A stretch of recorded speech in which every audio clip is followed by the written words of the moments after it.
주님께서 여러분과 함께 또한 사제 영과 함께 마르코가 전한 거룩한 복음입니다. 주님 영광 받으소서. 그때 사도들이 예수님께 모여와 자기들이 한 일과 가르친 것을 다 보고하였다. 자기들이 한 일, 그러자 예수님께서 그들에게 너희는 따로 외딴 곳으로 가서 좀 쉬어라 하고 말씀하셨다. 오고 가는 사람들이 너무 많아 음식을 먹을 겨를조차 없었던 것이다. 그래서 그들은 따로 배를 타고 외딴 곳으로 떠나갔다. 그러자 많은 사람이 그들이 떠나는 것을 보고 모든 거울에서 나와 육로로 함께 달려가 그들보다 먼저 그곳에 다다랐다. 예수님께서는 배에서 내리시어 많은 군중을 보시고 가엾은 마음이 드셨다. 그들이 목자 없는 양들 같았기 때문이다. 그래서 그들에게 많은 것을 가르쳐 주기 시작하셨다. 주님의 말씀입니다. 그리스도님 찬미합니다. 오늘 정식으로 어제 강론대가 도착해서 강론대 앞에서 이제 강론을 하게 됐습니다. 신학생 때 교황님 문헌을 읽는데 비오 12세 교황님인가? 교황님께서 이런 말씀을 하셨어요. 사제가 되는 것은 신자들을 위해서 일하다가 지쳐서 쓰러져 죽기 위해서 사제가 되는 것이다. 와, 진짜 너무 강력한 말씀이어서 사제는 신자들을 위해서 지쳐서 쓰러져 죽기 위해서 그때 제가 너무 놀랐어요. 그래서 고민을 했습니다. 사제가 되려야 되나 말아야 되나. 굉장히 강력한 사제가 어떤 삶을 살아야 되는지에 대한 교황님의 아주 확고한 선언이었었습니다. 오늘 복음이 그런 분위기입니다. 예수님께서 너무 이제 사도들하고 너무 지쳐가지고 이제 쉬고 싶으셨어요. 사람을 상대하는 일만큼 어려운 일이 어디 있겠어요? 정말 많은 사람들을 상대하다 보면 좀 찐이 빠진다고 그러죠. 예수님도 찐이 빠질 대로 빠졌었겠죠. 복음의 활동을 보면. 그래서 예수님도 이제 사도들에게 너희는 따로 외딴 곳으로 가서 좀 쉬어라. 그러니까 우리 같이 쉬자가 아니라 그냥 우리 같이 외딴 곳으로 가서 좀 쉬자. 이게 아니었습니다. 사도들을 좀 측은히 여기신 당신이 일을 제일 많이 하시고 나서도 그냥 당신 몸은 생각하지 않고 사도들을 챙깁니다. 너희는 따로 외딴 곳으로 가서 좀 쉬어라 하고 말씀하셨다. 오고 가는 사람들이 너무 많아 음식을 먹을 겨를조차 없었던 것이다. 전주인가요? 사도들이 배고파가지고 지나가다가 안식을 해서는 안 되는 밀을 따서 먹었잖아요. 그 정도로 배가 고파가지고. 그러니까 사도들의 삶이 굉장히 고단했다는 것을 우리가 상상할 수가 있습니다. 음식을 먹을 겨를조차 없이 함께 사람들을 만나고 예수님과 함께 했습니다. 근데 예수님은 또 당신 자신을 돌보시지 않고 너희는 이라고 얘기하셨습니다. 그래서 그들이 따로 이제 배를 타고 외딴 곳으로 갑니다. 배를 타야지만 따돌릴 수가 있으니까 배 타고 가야지. 육로로 가면 또 쫓아오니까 사람들이. 배를 타고 갔는데 미리 사람들이 알아도채요. 더 많은 군중이 또 미리 갈 걸 예상해가지고 어떻게 알았는지 몰라요. 미리 가 있어요 또. 그러니까 보통 그러면 짜증이 정말 나죠. 정말 쉬고 싶은데 왜 자기들 생각만 하는가. 나도 쉬고 싶은데 막 이런 생각이 들죠. 아마 제자들은 배도 고프고 짜증이 엄청 났을 거예요.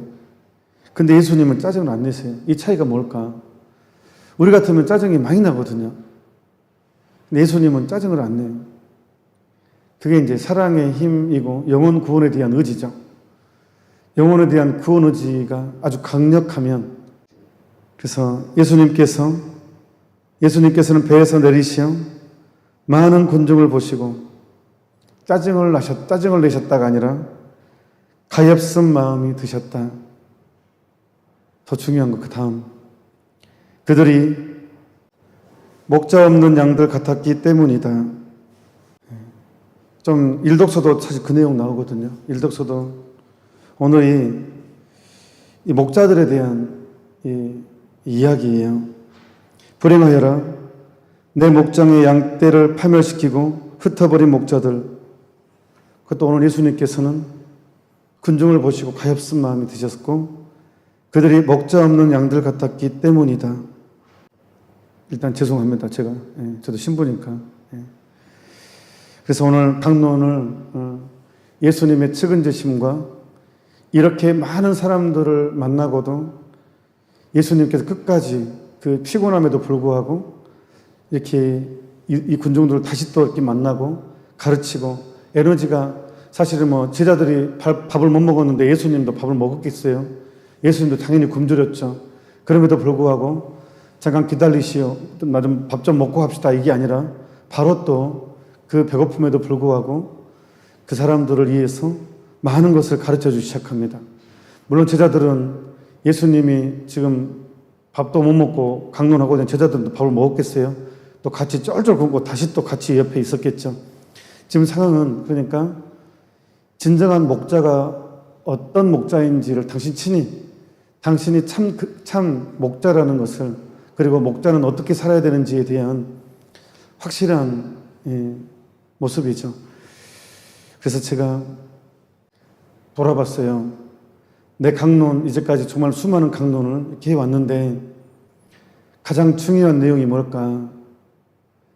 가장 핵심적인 내용이 뭘까? 신앙생활에서, 영성생활에 있어서 가장 주의해야 될 점이 무엇일까 한번 생각해 봤어요. 예수님께서 오늘 그들에게 너무 측은해서 많은 것을 가르쳐 주셨으니까 신앙생활을 잘하기 위한 가장 큰 비결이 뭘까? 결국은 생각해 봤을 때 저는 이것밖에 생각이 안 났어요. 사람이 배가 부르면 만사가 귀찮잖아요. 배가 부르면 만사가 귀찮아지는 것 같아요. 그러니까 가장 괴로운 시간은요, 이 8시 반에서 9시 사이, 아침. 왜 가장 괴로운 시간이냐? 배가 부르는 시간. 아침 식사 8시잖아요. 그러면 8시에 밥을 먹고 나서요, 8시 반부터 9시는요, 어쩔 줄을 몰라 하는 것 같아요. 저 같은 경우에 배가 부르면, 특히 또 그날은 또 주방 자매님이 정말 맛있는 뭔가를 해줬다. 그럼 또 이제 음식 식탐을 부려서 좀 많이 먹죠. 그럼 약간 과식을 하고 나면 완전히 방황을 하게 되는 것 같아요. 내 영혼이. 그리고 만사가 귀찮아지는 것 같아요. 만사가 귀찮아지는 것 같아요. 이 머리 회전도 잘 안 돼요. 그런 것처럼 내 영도, 내 육이 배가 부르면 영도 막 만사가 귀찮아지듯이 이 영혼도 마찬가지인 것 같아요. 이 세상적인 위로를 너무 많이 받아버리면, 세상적인 안락, 세상적인 위로를 너무 많이 누려버리면 영은 무뎌지는 것 같아요. 그래서 영성생활을 한다는 것은 이 극기 생활에 들어가야 되는 것 같아요. 희생, 극기. 이게 들어야 조금 살아있는 것이 돼요. 그런데 우리가 세상적인 즐거움을 계속 누리잖아요. 놀러 다니고, 온갖 맛있는 것, 좋은 것, 편한 것, 계속 인생에서 그런 것만 찾잖아요. 그러면 영은 죽습니다. 그러니까 부자가 하늘나라 가기 힘들다는 것은 돈을 미워하여라가 아니라, 돈을 태워버려라가 아니라 세상적인 위로를 너무 많이 받기 때문에 영적인 거에 대해서 무뎌진다는 거예요. 영적인 거에 대해서. 그러니까 사람은 거의 똑같은 것 같아요. 세상적인 위로를 많이 받으면 받을수록 영적인 것은 무뎌진다. 왜 목자들이 이렇게 힘이 꺾이느냐?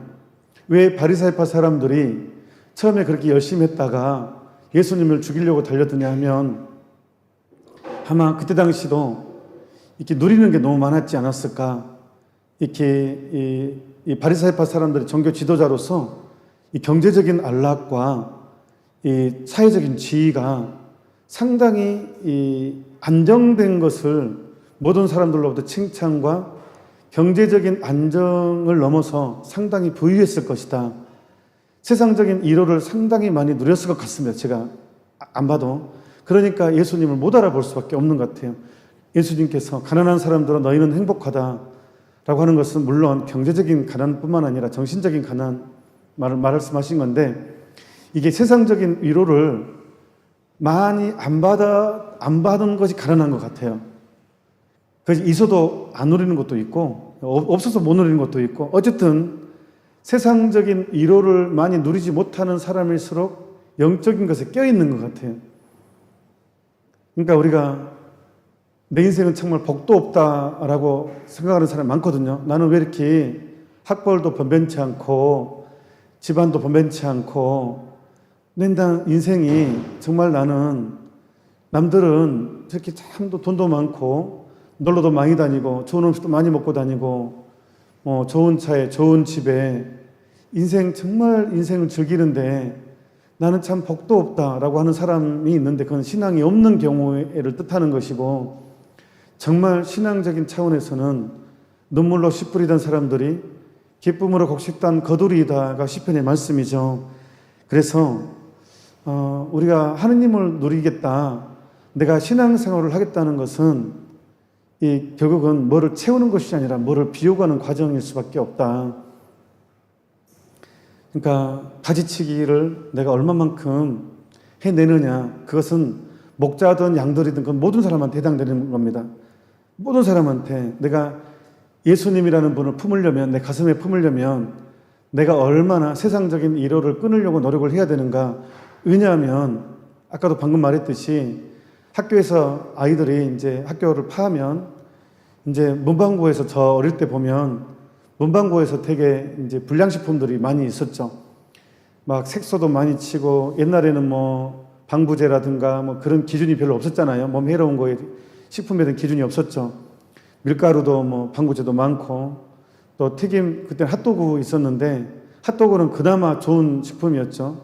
다른 뭐 여러 가지 불량식품이라고 하는 것들이 많았는데, 부모는 자식이 이제 올 걸 대비해서 음식을 준비하잖아요.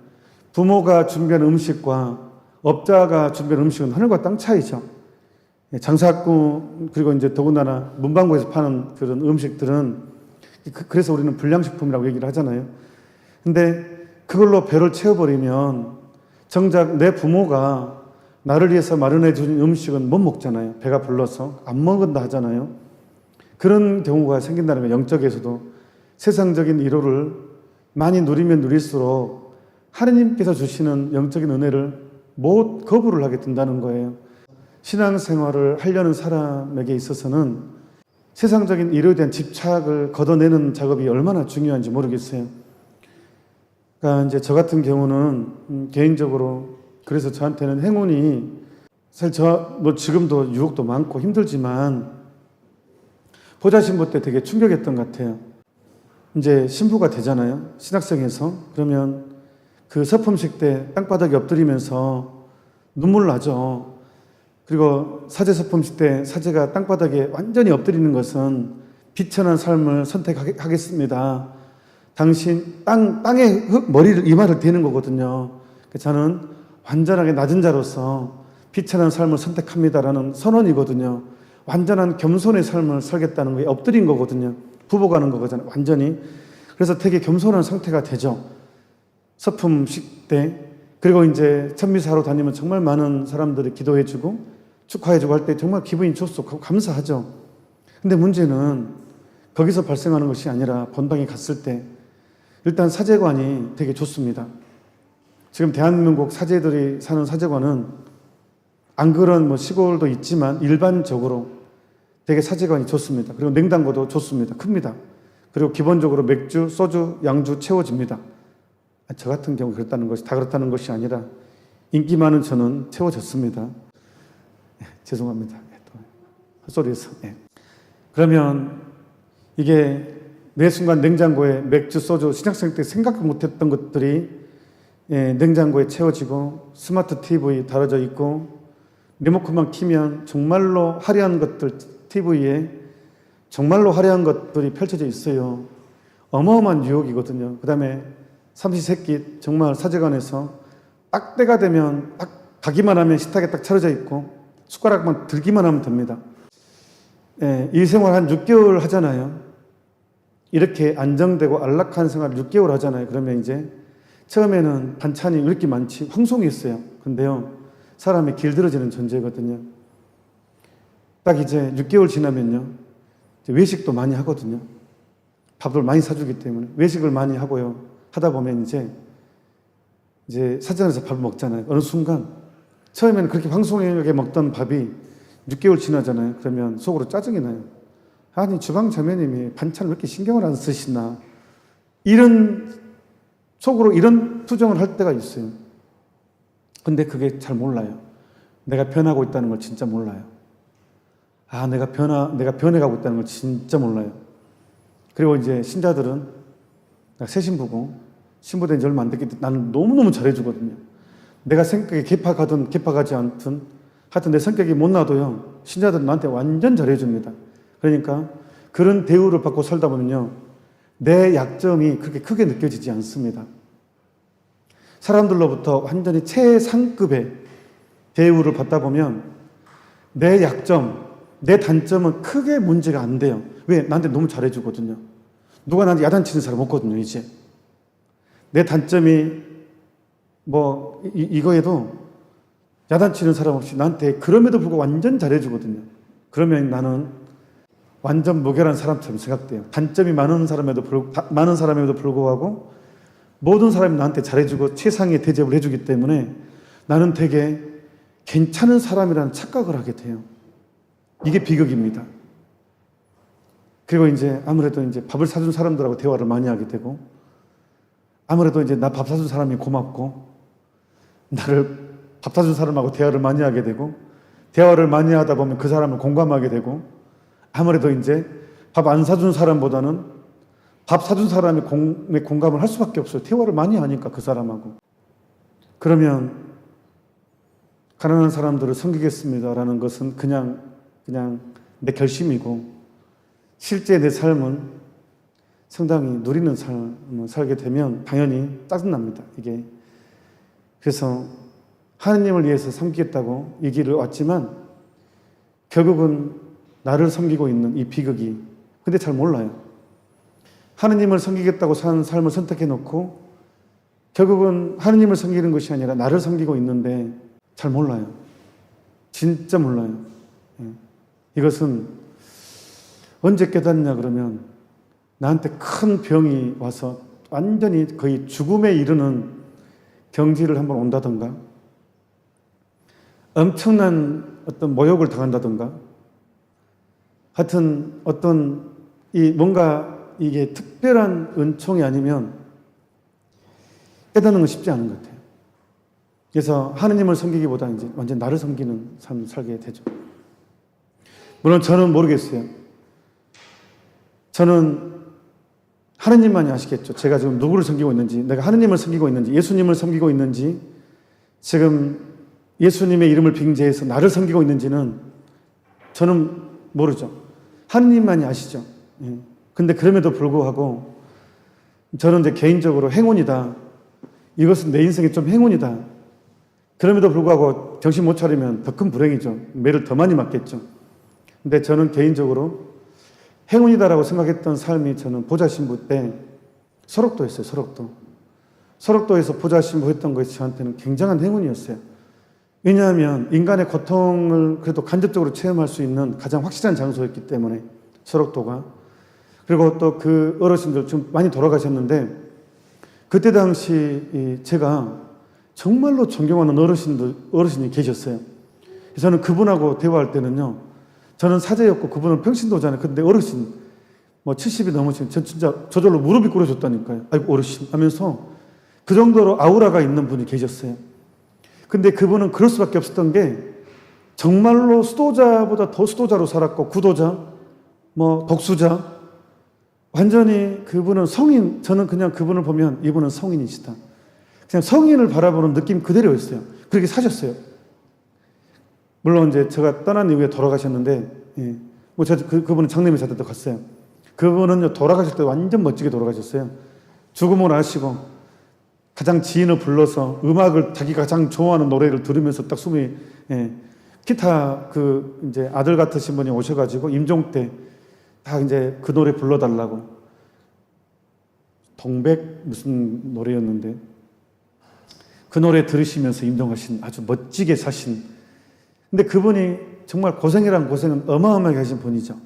이렇게 한센병 이후로 소록도에 들어와서 사목회장을 20년 한우 성당에서 20년 가까이 봉사하시면서 정말로 정직하게 아주 꼿꼿하게 사신 분이십니다. 그리고 자기의 이 한많은 인생을 한으로 생각하지 않고 섭리의 일부로 그냥 그는 하느님의 사도 바오로가 말한 것처럼 예수 그리스도의 남은 십자가를, 남은 고통을 내 온몸으로 채우고 있습니다라는 그 삶을 있는 그대로 살아가는 분이셨어요. 그래서 제가 그분의 영향을 참 많이 받았어요. 그분의 어릴 때, 그래서 제가 시간 나면 녹음기를 가지고 그분의 말을 녹음을 하고, 그분이 너무 아까웠어요. 그분 한마디 농담까지도 녹음하고 싶었어요. 그 말에 힘이 있었거든요. 그래서 자기 젊었을 때 유랑 생활, 이제 떠돌이 생활, 거기에 질서가 있었고, 한센병 걸리고 난 이후에 소록도 들어오기 전에 이 유랑 생활했던 그 시대의 이야기 제가 다 녹음했어요. 그리고 소록도에 들어와서 초창기 시절 제가 몇 시간 만날 때마다 녹음기 들고 다니면서 녹음하고 이렇게 정리하고 영상으로 찍어놓고, 너무 귀해서 아무튼 저는 보좌 생활 4년차 때인가 소록도에 들어갔던 것이 저한테는 그나마 행운이었던 것 같습니다. 그리고 이제 거기에서 또한 마리안누와 마가렛을 만났고 10개월 동안 같이 그분들과 차도 마시고 밥도 먹으면서 그분들이 실제 몸소 살았던 걸 보면서, 아, 이렇게 사는 게 정답이구나라는 것을 실제로 보는 행운이 있었죠. 그래도 정신 못 차리고 사는 저는 더 불행한 사제이겠죠. 그래서 인생은 행운이라는 것은 돈에 있지 않고 학벌에 있지 않고 집안에 있는 것이 아니라 얼마만큼 행운은 예수 그리스도를 알아볼 수 있느냐, 내가 얼마만큼 내가 예수 그리스도를 알아보면서 얼마만큼 헐벗은 삶을 선택할 수 있느냐에 달려있는 것 같아요. 그래서 성인들의 삶이 바로 그것을 일찍 캐치했고 그걸 올인했기 때문에 성인들이 되는 것이고, 그 유명한 금원 성녀 소아데레사가 이런 얘기를 하죠. 인생은, 어차피 인생이라는 것은 허름한 여인 속에서 하룻밤 먹고 가는 것이다. 어차피 인생이라는 것은 허름한 여인 중에서 하룻밤 먹고 가는 것인데, 인생이 그럴 거라면 예수 그리스도를 위해서 더 철저하게 허름하게 살고 싶다고, 하룻밤 토란 여인 속에서 먹고 가는 것이 인생이라면 예수 그리스도를 위해서 더 철저하게 허름하게 하룻밤 먹고 가고 싶다고 그런 고백을 하죠. 그래서 분명합니다. 성서에 제시하는 것은 눈물로 씨 뿌리던 사람들 기쁨으로 곡식던 거두게 될 것입니다. 그래서 신앙생활에서 가장 중요한 것은 세상적인 것을 취하지 않는 것, 세상적인 위로에 빠지지 않는 것, 그래서 끊임없이 나를 단련시키는 것을 찾아내는 것, 이게 바로 신앙생활에서는 가지치기, 또 다른 말로는 자포기, 다른 말로는 세상에서 죽는다는 것을 의미합니다. 그래서 사제가 검정색 옷을 입잖아요. 검정색 옷을 주로 입죠. 주로 옷을 검정색 수단, 검정 플래셔스를 입는 게, 검정색은 너는 사제가 되는 순간 세상에서 죽었다. 세상에서 죽은 사람으로 살아라 라는 뜻입니다. 그랬을 때 비로소 예수 그리스도를 온전히 누릴 수가 있고 예수 그리스도를 선포할 수 있게 될 것입니다. 저를 위해서 기도해 주십시오. 사제를 위해서 기도해 주십시오. 사제는 나를 위해 사는 사람이 아니라 오로지 예수 그리스도만을 바라보면서 예수 그리스도를 몸바치는, 예수 그리스도만을 위해 사는 사람입니다. 그런데 정말 아까 말했듯이 유혹이 너무 많습니다. 그것은 립스틱 짙게 바르고 다가오는 유혹은 그것보다 더 무서운 유혹이 있습니다. 그것은 안락, 위로, 이 세상에 대한 이 안락이 근본적인 유혹입니다. 이 위로가 너무 많습니다. 특히 사제관에서부터 오는 냉장고에서 시작되는 위로, TV로 오는 위로, 사람들의 칭찬으로 오는 위로, 그 위로가 내 영혼을 마비시킵니다. 내 단점을 마비시켜버리고 나를 마치 열심한 사람으로 나를 만들어버리고 내 단점을 하나도 없는 사람 것처럼 그렇게 나를 착각하게 만드는 그런 어마어마한 위로들이 정말 많이 교묘하게 들어와 버립니다. 그러면 내가 누구인지 모르게 됩니다. 내 비참함을 생각하지 않고 결국은 칭찬에 취하게 되고, 결국은 칭찬에 취하게 되면 겉으로는 예수 그리스도를 이해한다고 하지만 철저하게 자기를 위한 삶을 살 수밖에 없습니다.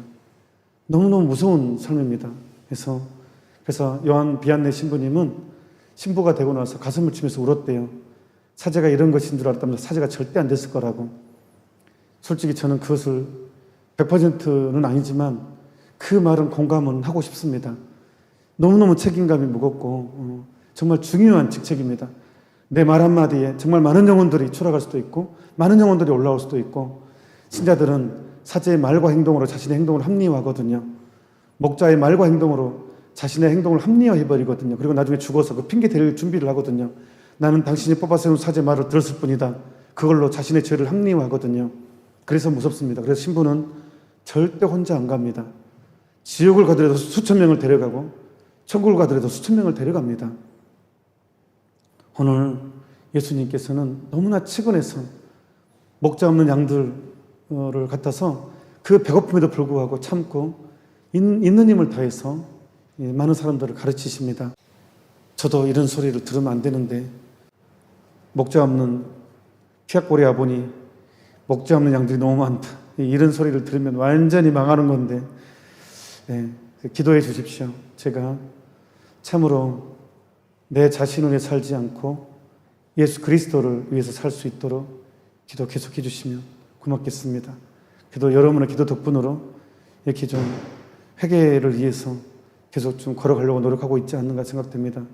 그래서 이렇게 사제를 위해서 기도하는 것은 분명히 성모님께서, 예수님께서 갚아주실 것입니다. 그리고 마지막으로 CNBS 방송하면서 감사한 일들이 정말 많았습니다. 그 중에 하나가 이렇게 피약골 성전 건립입니다. 이제 이 화면보다 실제가 아름다울 것입니다. 오시면 나중에 이제 이렇게 코로나 잠잠해지면 이렇게 이 지리산 올리시면 들르시면 이렇게 이제 기도하기 좋은 이렇게 1시간 정도는 그냥 머무르고 싶다라는 그런 느낌이 드는 그런 분위기가 됐다고 생각되는데, 기도가 많이 보온돼서 그렇다고 생각을 합니다. 사람들이 정말 기도를 많이 해줬고, 또 우리가 오후 3시 자비기도, 또 저녁 목주기도를 열심히 했잖아요. 그 결과물이라고 저는 생각합니다. 그래서 진심으로 다시 한번 감사드리고, 우리가 세상에서 이탈할 수 있도록 세상에 있으면서도 세상이 아닌 것처럼 그냥 천상을 그리워하면서 허름한 여인 속에서의 삶을 더 허름하게 예수 그리스도를 위해서 더 허름하게 준비했으면 좋겠습니다. 잠시 묵상합시다. 아멘. 다음 주 돌아오는 토요일에 이제 여기 피하고 피정집 축성식이 있는데, 방송을 안 하려고 하는데 안 할 수가 없어요. 이렇게 우리가 이제 좀 4단계와 2단계를 대비해서 전례 참석자 인원을 아주 극단적으로 축소를 시켰기 때문에 못 오시는 분들을 위해서 이제 아예 그냥 방송으로, 그래서 원래 당초에 새벽에 미사를 하고 11시 축성 미사 때는 방송을 안 하려고 했는데 토요일 새벽 미사가 없겠고 제가 그냥 개인 취향으로 은인들을 위해서 하겠고, 그날 11시 미사만 토요일 날 방송, 성당 축성 미사를 방송으로 하도록 하겠습니다. 다음 주 주일 평일 미사는 수요일, 목요일, 토요일, 그리고 주일 이렇게 4번 있겠습니다. 강복 드리겠습니다. 주님께서 여러분과 함께 또한 사제의 영과 함께 전능하신 천주 성부와 성자와 성령께서는 이 미사에 함께한 모든 이들에게 강복하소서. 아멘. 미사가 끝났으니 가서 복음을 전합시다. 하느님 감사합니다.